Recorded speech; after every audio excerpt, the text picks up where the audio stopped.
नमस्कार, प्रणाम, सलाम, सत श्री अकाल। मैं हूं शशिकांत और आप देख रहे हैं आइडियलाइज के विशेष कार्यक्रम रूबरू। कहते हैं बड़ा नाटक करते हो जी। अगर किसी भी काम में गड़बड़ हो जाए तो कहते हैं बड़ा नाटक क्या हो, बड़ा नाटक करते हैं। जी हाँ, तो आज इसी क्षेत्र से मैं आपको रूबरू करवाने जा रहा हूं देश के जाने माने हस्ती से, जिन्होंने अभी अभी कुछ दिन पहले राष्ट्रपति पुरस्कार को प्राप्त किया है और इसके पहले इन्होंने हरि ठाकुर सम्मान को भी अचीव कर लिया है, जो बिहार के सबसे बड़े सम्मान कहलाते हैं। तो कला संस्कृति विभाग के द्वारा जब इन्हें राष्ट्रपति पुरस्कार मिला था तो मैंने आपको इनका इंटरव्यू दिखाया था। जी हाँ, आप सही समझ रहे हैं, मैं बातें कर रहा हूं देश के जाने माने रंगकर्मी, या कह लें कि देश के जाने माने हस्ती मिथिलेश रॉय। मिथिलेश रॉय जी का मैं बातचीत कर रहा हूं। आपको ज्ञात भी है कि वो आइडियलाइज न्यूज के संरक्षक भी हैं। तो आइए सीधे मुखातिब होते हैं उनसे और जानते हैं कि रंगमंच में कुछ नया क्या करने की जरूरत है और कैसे ज्यादा से ज्यादा युवा रंगमंच में जुड़े और अपने योगदान दें। सर नमस्कार। नमस्कार। आपका स्वागत है इस कार्यक्रम रूबरू में। सर, आप किसी परिचय के मोहताज तो नहीं, फिर भी मैं चाहूंगा कि संक्षिप्त परिचय हमारे सुधे दर्शक को दिया जाए। सर्वप्रथम आइडियलाइज के दर्शकों को और इस चैनल को मेरा धन्यवाद और नमस्कार। मित्रों, मैं मिथिलेश रॉय हूं और कला संस्कृति की सेवा करता हूं। मेरा मुख्य विषय है नाटक, जिसके लिए हमने जीवन समर्पित कर दिया है। ये मेरा सौभाग्य है कि बिहार सरकार ने हमको सर्वश्रेष्ठ निर्देशन का भिखारी ठाकुर कला सम्मान दिया और इसके बाद फिर हमको राष्ट्रीय स्तर पर संगीत नाटक अकादमी के द्वारा राष्ट्रपति के हाथों सम्मानित किया दिल्ली में। ये मेरे लिए बड़ा ही स्वर्णिम क्षण रहा है।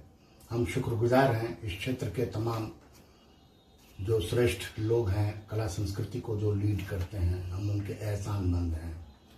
सर, आज रंगमंच में युवा जुड़ना नहीं चाहते हैं, रंगमंच से कोसों दूर युवा हैं, ये दूसरे क्षेत्र में जाना चाहते हैं और रंगमंच में नहीं आना चाहते, तो इसके पीछे क्या कारण हो सकता है सर? कैसे ज्यादा से ज्यादा युवाओं को रंगमंच में जोड़ा जाए? देखिए, ऐसे मनुष्य जो है, हर इंसान पैदाइशी कलाकार होता है, जन्मजात कलाकार होते हैं। कुछ में अनुवांशिक होता है कि वो प्रकृति प्रदत्त प्रतिभा लेके आते हैं और कुछ होते हैं जो अपने अभ्यास के द्वारा ट्रेनिंग के दरमियान सीख करके अभिनेता बनते हैं, निर्देशक बनते हैं, अलग अलग कई सारे क्षेत्रों में प्रवेश करते हैं। डॉक्टर की पढ़ाई करता है, इंजीनियर की पढ़ाई, इंजीनियरिंग की पढ़ाई करता है। इस तरह से हर क्षेत्र की शिक्षा विशेष है और हमारे क्षेत्र में, कला के क्षेत्र में, अब जैसे मैं नाटक करता हूं तो नाटक के लिए भी प्रशिक्षण बहुत आवश्यक है। बिना प्रशिक्षण प्राप्त किए एमेच्योर कलाकार जो होते हैं वो सौभाग्य से अगर कहीं अपना मुकाम बना लिए तो बड़ा अच्छा, अन्यथा उनको बीच में ही झूलना पड़ता है। ऐसे में प्रशिक्षण बहुत जरूरी है, जिसके लिए कई सारे इंस्टीट्यूशंस हैं और भारत सरकार ने भी, अलग अलग राज्य सरकारों ने भी अपने यहाँ इंस्टीट्यूशन खोला है। देश का सबसे प्रमुख इंस्टीट्यूशन है national school of drama Delhi. तो वहां से ट्रेनिंग लेने के बाद जो लोग निकलते हैं वो थिएटर को अपना समय देते हैं। बहुत लोग होते हैं जो फिल्मों में भी चले जाते हैं, वो अपनी अपनी मंशा है लोगों की। लेकिन जैसा कि आपने प्रश्न किया कि कलाकार कैसे इस दिशा में जाएंगे, नवागंतुक कलाकार जो वो कैसे उत्सुक होंगे, प्रमोट होंगे इस क्षेत्र में आने के लिए, तो मैंने पूर्व में कहा कि कलाकार पैदाइशी होते हैं, हर इंसान कलाकार है और उसको नाटक करने की जरूरत नहीं होती है, वो खुद कलाकार है।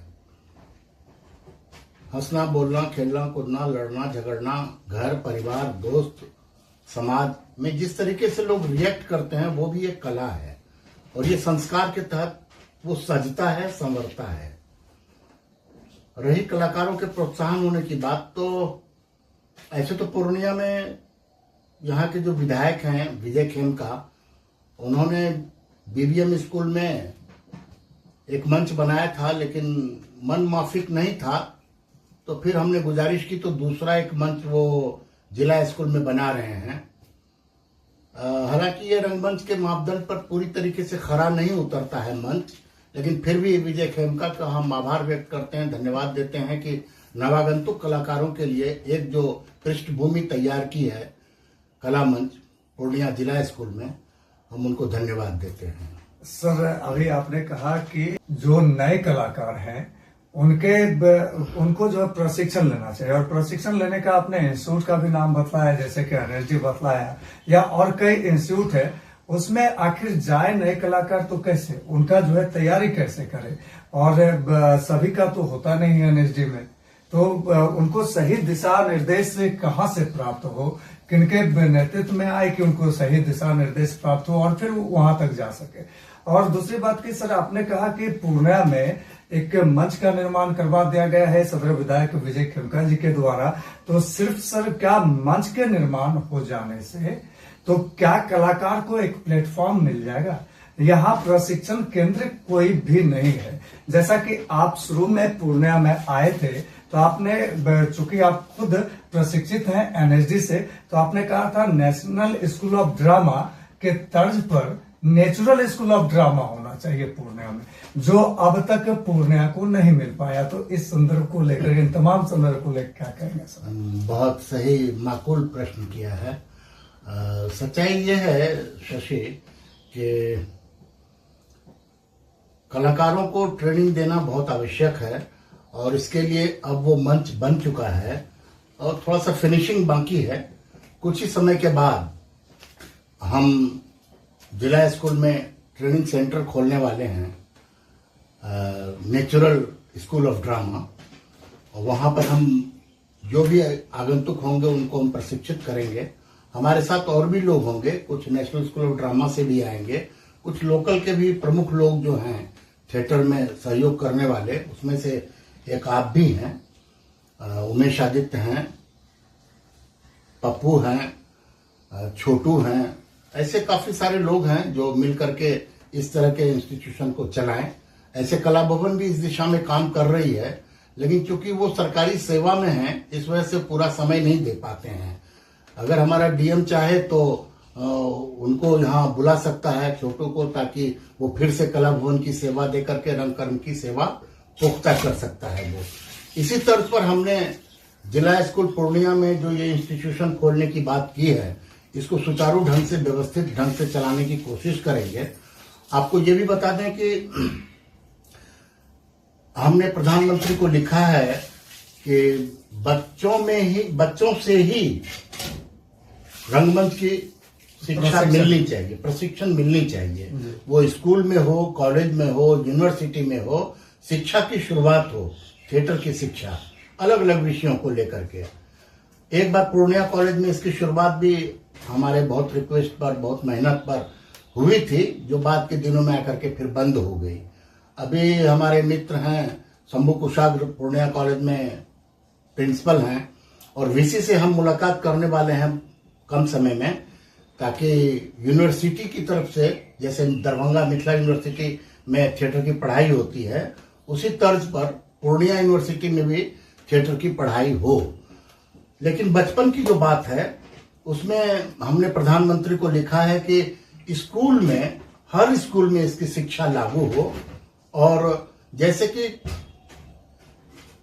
न्याय मित्र है, और अलग अलग क्षेत्र के लिए कितने सारे मित्रों को बहाल किया है बिहार सरकार ने और केंद्र सरकार ने, उसी तर्ज पर कला मित्र भी बनाया जाए, जो हर प्रखंड में, हर ब्लॉक में, हर जिला में जाकर के रंगमंच की देखरेख और शिक्षा दे। बहुत अच्छा आपने कहा सर। थोड़ा सा इसमें मैं रोकना चाहूंगा। जैसे आपने कहा कि कला मित्र का भी बहाली हो, तो अभी बीपीएससी के थ्रू बहुत सारे कलाकारों के लिए पदाधिकारियों का बहाल भी हुआ है प्रखंड स्तर पर।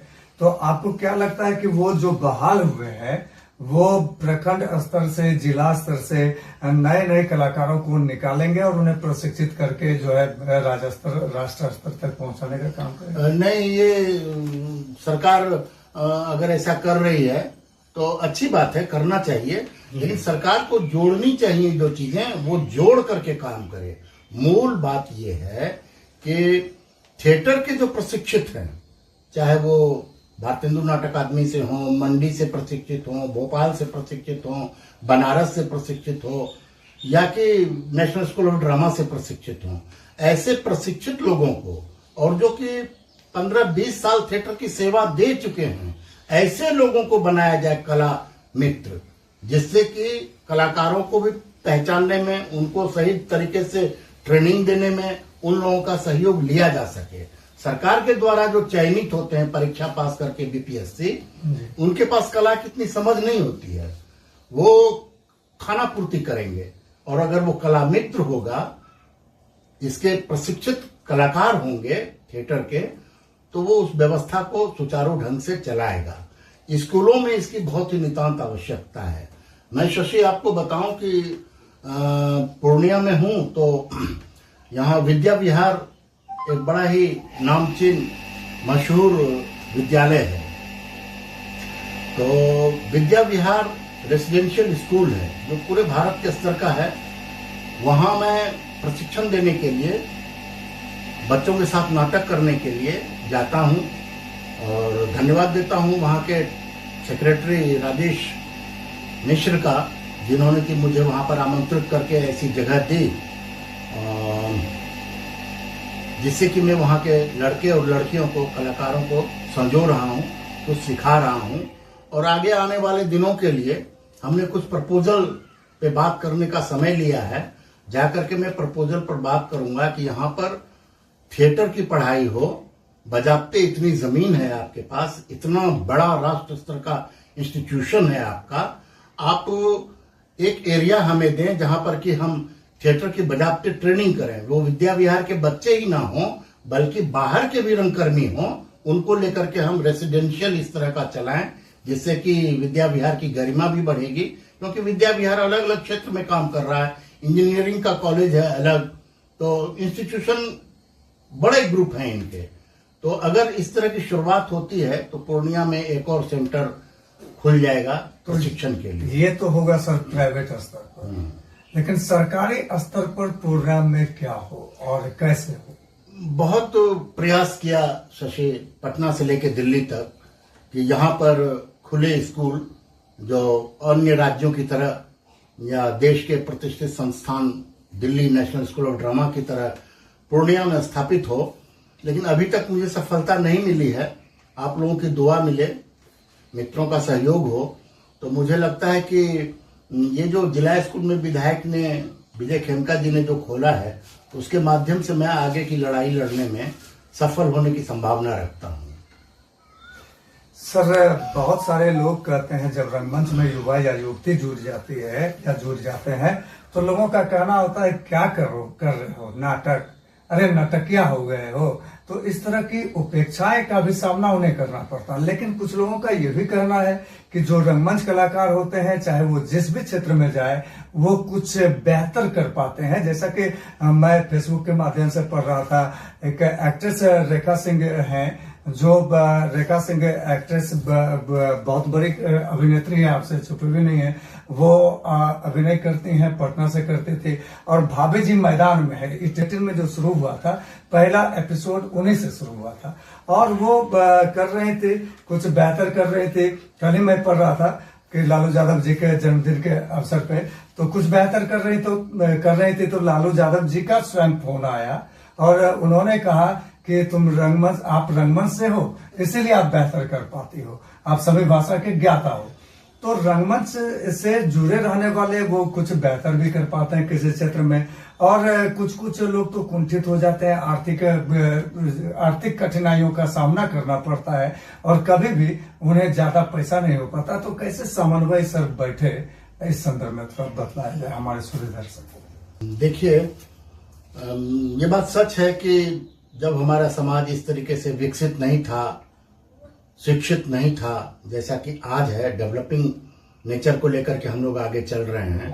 तो पहले कलाकारों को नकारा जाता था, कवि हो, नाटककार हो, साहित्यकार हो, उनसे कोई पूछता था कि आप क्या करते हैं, तो हम कवि हैं या हम नाटक करते हैं। नहीं, वो तो ठीक है, नाटक करते हैं, आप कवि हैं, लेकिन आप करते क्या हैं? तो ये इस तरह के प्रश्न आम होते थे।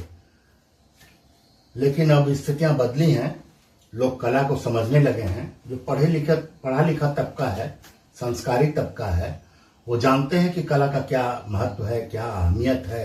कला जो है आपको जीवन में पर्सनैलिटी डेवलपमेंट के लिए शिक्षा देता है, आपकी भाषा को सुधारता है, बोलने का ढंग आपको देता है। कला जो है कहीं भी आपको उठने बैठने का तौर तरीका देता है। आप किसी भी फील्ड में रहिए, पुलिस में रहिए, डॉक्टर बनिए, इंजीनियर बनिए, देश विदेश जहां भी जाना हो जाइए, अगर आप कलाकार हैं तो आपका संस्कार अलग होगा, आपका व्यक्तित्व अलग होगा। आप पत्रकार हैं, फिर भी आप पहले से रंगकर्मी हैं, तो स्वाभाविक है आप पत्रकारिता भी बेहतर करेंगे। तो इसका बहुत ही महत्वपूर्ण ये है विषय कि नाटक बहुत आवश्यक है समाज के लिए। अब रही बात कि इसमें उपार्जन क्या हो, तो देखिए मैं भी लड़ रहा हूं, मैं भी कोशिश कर रहा हूं कि पूर्णिया विश्वविद्यालय में नाटक की पढ़ाई शुरू हो, स्कूलों में टीचर की बहाली हो, तो ये एक जरिया हो जाता है। उसके बाद रेडियो है, रेडियो पर भी आप अपना परफॉर्मेंस दे सकते हैं। इसके अलावा फिर आप अगर इस दिशा में ही लगातार काम करना चाहते हैं तो आराम से आप धन उपार्जन कर सकते हैं। ये बात सच है कि हर महीने आपको 25, 30, 40, 50 हजार रुपया परिवार खर्च के लिए चाहिए, जो कि थिएटर से पूरा नहीं हो पाता है। तो लोग विक्षुब्ध हो जाते हैं, लोग स्केप करते हैं, भाग जाते हैं, छोड़ देते हैं रंगकर्म को, मजबूर होकर के कि पेट पालना है। इसके लिए सरकार को सोचना होगा। हमारी नई सरकार बनी है, पूरे विश्व को पता है कि माननीय आदरणीय नरेंद्र मोदी अपनी सरकार का गठन किया है, बहुत जल्द, अभी 2 दिन पहले किया है गठन। हमारा विश्वास दृढ़ हो रहा है कि कला के क्षेत्र में अभी तक उनकी तरफ से कोई भी सुधार या कोई भी इस तरह की बातचीत नहीं हुई है। हमारी कोशिश है, लगातार मैं लिख पढ़ रहा हूं, किसी भी तरीके से आर्ट एंड कल्चर को प्रमोट करने के लिए क्या क्या उनकी योजनाएं हैं या क्या योजनाएं हो सकती हैं, क्या उनकी योजनाओं में मैं अपने सोचे हुए विचार को भेजूं जिससे कि वो ऐड करें और कला संस्कृति का विकास हो, आर्थिक स्थिति सुदृढ़ हो। ये एक कोशिश प्रयास अभी चल रहा है। अब हम फायदा उसका उठा पाते हैं नहीं इस जनरेशन में, ये पता नहीं, लेकिन अगली पीढ़ी को इसका जरूर फायदा होगा। तो आपको क्या लगता है कि ये मिलेगा, ये जो रंगकर्मियों को ये दर्जा जो आप सोच रहे हैं वो प्राप्त होगा? इंसान कोशिश करता है, हमारी कोशिश है, हम सच्चे मन से आराधना प्रार्थना करते हुए ये चाहते हैं कि इस तरह से सुविधा कलाकारों को चाहिए और वो मिलनी चाहिए, ये वाजिब डिमांड है। हम इसके लिए कोशिश कर रहे हैं और बहुत सारे लोगों का सहयोग भी मिल रहा है। अब चूंकि देखिए कलाकार मेढक है, उसको एक तराजू पर तोलिएगा तो वो बैठेगा ही नहीं, वो मेढक एक उछल के उधर जाएगा, एक उछल के उधर जाएगा। तो कलाकार किसी एक छतरी के नीचे नहीं है, किसी एक छतरी के नीचे नहीं है वो कलाकार, वो इधर उधर होते रहता है। तो कोई इस तरह की संस्था भी, उत्कृष्ट संस्थाएं नहीं है जिसके बैनर तले हम लोग एकजुट होकर के कला की डिमांड को, कला की जरूरतों को लेकर के सामने आए और सरकार उसको माने। इसलिए व्यक्तिगत स्तर पर, पूर्णिया के स्तर पर अपने सहयोगियों मित्रों को लेकर के आगे बढ़ने की कोशिश कर रहा हूं। देखिए क्या सफलता मिलती है।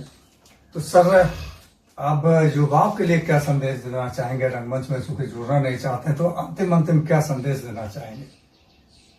देखिए, किसी भी लक्ष्य को प्राप्त करने के लिए आपको उसमें समय देना होता है, आपको अपनी एनर्जी उसमें देनी होती है। अगर आप कला के क्षेत्र में आना चाहते हैं तो आपका स्वागत है, कोई आपको मना नहीं करता, आप आइए, आपका वेलकम है। और हमारे जैसे लोगों से यहाँ पर कई सारी संस्थाएं हैं, कला भवन है, भरतनाट्य कला केंद्र है, बहुत सारी संस्थाएं हैं। अब फिर अब वो विधायक ने जो बनाया है वो जगह बन गई है, तो वहां मैं भी लगातार ट्रेनिंग दूंगा। तो आप आइए, हमारे साथ ट्रेनिंग लीजिए, फिर आगे बढ़िए, जाइए दिल्ली, बम्बई, कलकत्ता, जहां भी जाना हो वहां जाइए, अपने कर्म क्षेत्र को बढ़ाइए, या अपने गांव में, अपने आस पड़ोस में थिएटर करके थिएटर की जागरूकता लोगों में लाइए। सर, चलते चलते एक तीखा और सच्चा सवाल करना चाहूंगा कि रेपेटरी ग्रांट आती है कुछ संस्थाओं को, तो ये कैसे संस्थाओं को रेपेटरी ग्रांट आते हैं, और जब रेपेटरी ग्रांट आते हैं तो क्या वास्तव में रंगकर्मियों को मिल पाता है या अन्य लोगों को मिलता है, या फिर जो रेपेटरी ग्रांट आता है उसमें जो संस्था के बतौर सचिव होते हैं या अध्यक्ष होते हैं तो उनके तरफ से कलाकारों से कुछ डिमांड किया जाता है, तो क्या अगर जो डिमांड किया जाता है वो वास्तव में वहां जो जहां के नाम पे लिया जाता है कि मुझे दिल्ली भेजना है या केंद्र भेजना है, तो वास्तव में वहां भेजा जाता है या सिर्फ अध्यक्ष और सचिव के पॉकेट में ही सिमट के रह जाता है? हमारे मित्रों, क्योंकि आप सर विशेषज्ञ हैं और आप इन बातों को सही से प्रस्तुत कर सकते हैं। आप हमारे मित्रों में लड़ाई लगाने की व्यवस्था कर रहे हैं। देखिए, आपने भी इस बात को कहा है, नाटक में आपने कई बार रोल किया है कि 4 आना हा 12 आना स्वाहा। बहुत समय पहले ऐसी स्थिति थी। राजीव गांधी जब हमारे यहाँ प्रधानमंत्री थे तो उन्होंने कहा था कि 1 रुपया में 10 पैसा पहुंचता है लाभार्थी को। तो ये इस तरह से लूट खसोट चलता रहा है। लेकिन मेरा सौभाग्य, हम लोगों का सौभाग्य है कि नरेंद्र मोदी की सरकार है और नरेंद्र मोदी ने अब वो व्यवस्था बना दी है कि वो पैसा आपके अकाउंट में ही आता है सीधा, तो अब वो बंटने की जरूरत नहीं है। अब ये हाल दीगर है कि मैं मान लीजिए संस्था का सेक्रेटरी हूं या अध्यक्ष हूं, तो आपको जब पैसा आता है सालाना, तो मैं उसमें कहता हूं कि जो सुनो, वो तुम हमको 30,000 रुपया दे दो, 35,000 दे दो और बाकी तुम्हारा हो जाएगा। तो ये होता है, इस बात को आप मानते हैं कि ये होता है, संस्था के सचिव के द्वारा किया जाता है ये, और अध्यक्ष के द्वारा? ये इसलिए होता है कि आखिर सचिव को भी तो थोड़ा सा ज्यादा मिलता है पैसा आपसे, कलाकारों से, तो वो जो प्रोडक्शन करेगा, वो जो नाटक करेगा, वो जो सेमिनार करेगा, वो जो गतिविधियां फैलाएगा, उसमें वो कहां से पैसा लाएगा? तो उसी में से कलाकारों का सहयोग लेकर के, रेपेटरी के कलाकारों से, फिर वो आगे का प्रोडक्शन करता है, सेमिनार करता है, गतिविधि बढ़ाता है। इसलिए ये होना वाजिब नहीं है, ये गैर वाजिब है। इस पर अध्यक्ष को, सचिव को विचारना चाहिए, सोचना चाहिए कि साल भर की मेहनत के बाद 72,000 रुपया आता है, जिसको कि अभी नरेंद्र मोदी सरकार ने 1,20,000 कर दिया है। तो अब वो जब आएगा तब आएगा। यहाँ तो 2-2, 3-3, 4-4 साल का पैसा नहीं आता है भारत सरकार का। ये कैसी व्यवस्था है? और नरेंद्र मोदी इतना बोल रहे हैं विश्वास के साथ कि काम अच्छा हो, आप लोग सहयोग कीजिए, और कोई ऐसा हो ही नहीं रहा है। कला संस्कृति एकदम नगण्य स्थिति में बैठा हुआ है। तो सर, क्या ये होता है क्या कलाकारों के अकाउंट में पहले अब 10% आ गया, फिर 90% बाद में आएगा? ये आरटीजीएस वहाँ केंद्र सरकार के द्वारा ऐसे ही भेजा जाता है क्या? पता नहीं, इस बेवकूफी पर मुझे भी शक होता है। ये 10% क्यों दे रहा है भाई? 15%, 20% क्यों दे रहा है भाई? कमाए हम, मेहनत हम किए, साल भर समय हम दिए, अब पैसा काट के तुम हमको 10% भेजोगे? तुम कौन हो, मालिक? तो सर, क्या ये केंद्र के द्वारा भेजा जाता है अकाउंट में, या फिर संस्थाओं के द्वारा, संस्था के अकाउंट में आता है और संस्था फिर आरटीजीएस करती है कलाकारों के इसमें? तो ऐसा हो जाता है या फिर जो है केंद्र के द्वारा डायरेक्ट भेजा जाता है? ये जानना चाहूंगा। पहले संस्था को आता था पैसा जी, संस्था के जो सचिव होते थे वो फिर वो पैसा लोगों को बांटते थे। लेकिन अब वो नहीं है, अब डायरेक्ट पैसा आता है पूरे भारत में। रेपेटरी जिसके पास है, डायरेक्ट पैसा आता है और उसके खाते में आता है। तो बीच में जो ये लफड़ा नया शुरू हुआ है कि 10%, 15%, 20% आया, फिर उसके बाद आएगा, ये तो मतलब बड़ा ही अन्याय है, बहुत गलत है। ये ऐसा होता नहीं है। ये कैसे कर रहे हैं लोग, ये मेरी समझ से बाहर है अभी। तो सही उपाय क्या होना चाहिए सर आपके दृष्टिकोण से? स्वाभाविक रूप से जो पैसा सरकार हमको देती है वो हमारे खाते में डायरेक्ट आ जाए, जिसका प्रावधान बना हुआ है। फिर ये नया कमाई का नया जरिया क्या शुरू हो गया है, ये मेरी समझ में नहीं आ रहा है। कई लोगों ने पूरे भारत देश से यह भी आवाज उठाया था कि कलाकारों के खाता में डायरेक्ट नहीं जाकर के संस्था के खाता में आए, तो इसके पीछे क्या कारण हो सकता है? नहीं, वो खाओ कमाओ है। संस्था में पैसा जाने का मतलब है कि संस्था के जो मानिंद लोग हैं वो पैसा खा लेंगे और आपको काट के देंगे। और वो अपना कोई प्रदर्शन भी नहीं करेंगे, सेमिनार भी नहीं करेंगे, कोई गतिविधि नहीं फैलाएंगे, कोई प्रोडक्शन भी नहीं करेंगे, वो आराम से खा लेंगे, बड़ी बड़ी महलें अट्टालिका भी बना लेंगे। लेकिन ऐसा होना नहीं चाहिए। अब पैसा डायरेक्ट आता है गवर्नमेंट का, इसलिए किसी पर शक शुभा की बात नहीं होनी चाहिए। जी सर। तो ये थे हमारे बीच देश के जाने माने चर्चित रंगकर्मी और राष्ट्रपति पुरस्कार से पुरस्कृत चर्चित रंगकर्मी श्री मिथिलेश राय जी। आपने सुना कि इन्होंने क्या कुछ संदेश दिया युवाओं के लिए। तो इसी के साथ मैं शशिकांत आप तमाम सुधी दर्शकों को प्रणाम करता हूं, सलाम करता हूं, सत श्री अकाल करता हूं।